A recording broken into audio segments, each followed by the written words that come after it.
Did you know that the Arctic Ocean is expected to become essentially ice-free in the summer before mid-century?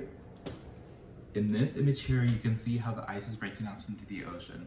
Once ice like this breaks off into the ocean, it then melts in the ocean and causes the sea level to rise. Today I'm going to be talking about the effects that humans are having on the climate and steps we can do to reduce these effects. Ignoring the issue or leaving it up to others to fix won't work, as average humans need to put in effort because climate change affects everybody. I've gathered a group of government websites to gain my knowledge. I'm connected to this topic because climate change affects everybody, including me.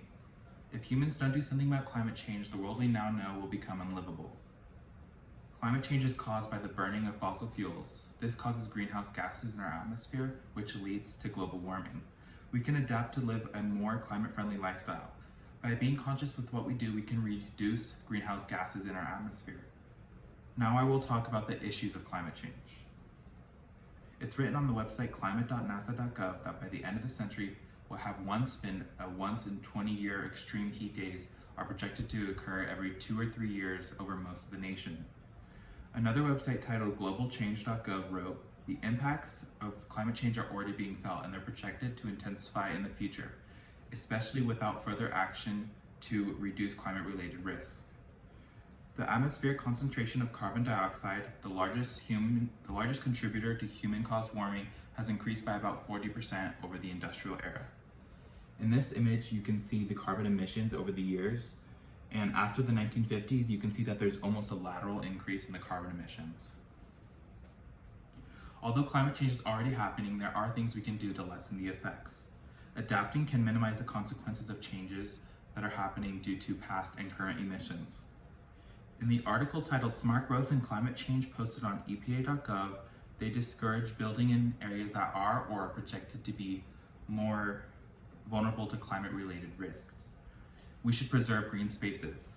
Putting homes, jobs, stores, parks, schools, and other destinations closer to each other would help people easily walk, bike, drive, and use public transportation to go shorter distances. Using these solutions would greatly benefit our Earth. We would see less progression in droughts and heat waves. Animal species would be less likely to go endangered or extinct.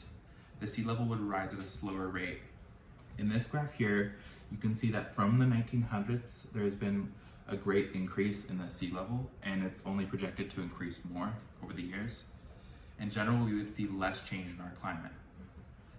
Us everyday humans need to put in effort because climate change affects us all. We can use renewable energy, eat locally grown foods, and eat less meat and less dairy. If humans don't do something about climate change, the world we now know will become unlivable. The problem is that climate change is happening too quickly and we need to make a change. The solution is to be more conscious about how we treat our planet. Benefits of this would be a more sustainable and healthy Earth. We as humans should fix the human-caused problem. We should look into and incorporate a more climate-friendly lifestyle.